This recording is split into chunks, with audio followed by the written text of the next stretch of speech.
ایک بڑا ٹیکنیکل سوال لوگ کرتے ہیں، وہ کہتے ہیں دیکھیں جی ہم اکثر جو ہے نا سعودیہ سے ہم پیچھے چل رہے ہوتے ہیں، ان کا روزہ ختم ہوتا ہے، ہمارا پھر آگے جا کے شروع ہوتا ہے. بہت سارے ملک ایسے ہیں کہ جہاں رات اور دن کا فرق ہے.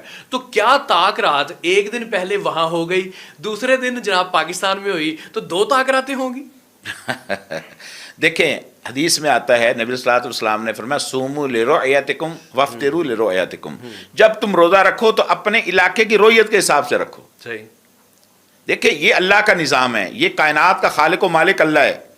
اس کو پتا ہے کہ کہاں سورج نکل رہا ہے، کہاں ڈوب رہا ہے، کہاں پر دوپہر ہے، کہاں پر شام ہے. نبی صلی اللہ علیہ وسلم نے، آپ اندازہ کریں ان سے بڑا سائنسدان کون تھا کہ نبی صلی اللہ علیہ وسلم 1446 سال پہلے فرما رہے کہ سوموا لرؤیتکم، تم اپنی رویت کے ساتھ روزہ رکھنا. اب مثال کے طور پر ہمارا روزہ جو ہے یہاں پر افطار ہو گیا ہے 6:15 بجے. صحیح. ابھی وہاں سعودی عرب کے اندر 4:15 بجے، وہ 4:15 بجے کیسے افطار کریں گے؟ دیکھیں نا. اچھا اب ان کے 4:15 ہیں، ہمارے 6:15 ہیں، 6:15 غروب ہو رہا ہے، تو ہم نے روزہ غروب ان کے ساتھ نہیں کرنا، افطار نہیں کرنا، ہم نے اپنی رویت کے ساتھ کرنا ہے. بالکل. سیم لائک ہم نے عید کا چاند بھی اپنی رویت کے حساب سے دیکھنا ہے اور انہوں نے اپنی رویت کے ساتھ دیکھنا ہے. اسی طرح دنیا جیسے آپ نے مثال دی، کہیں پر 6 مہینے کہیں سورج ڈوبتا ہی نہیں، کہیں 6 مہینے سورج نکلتا ہی نہیں. صحیح.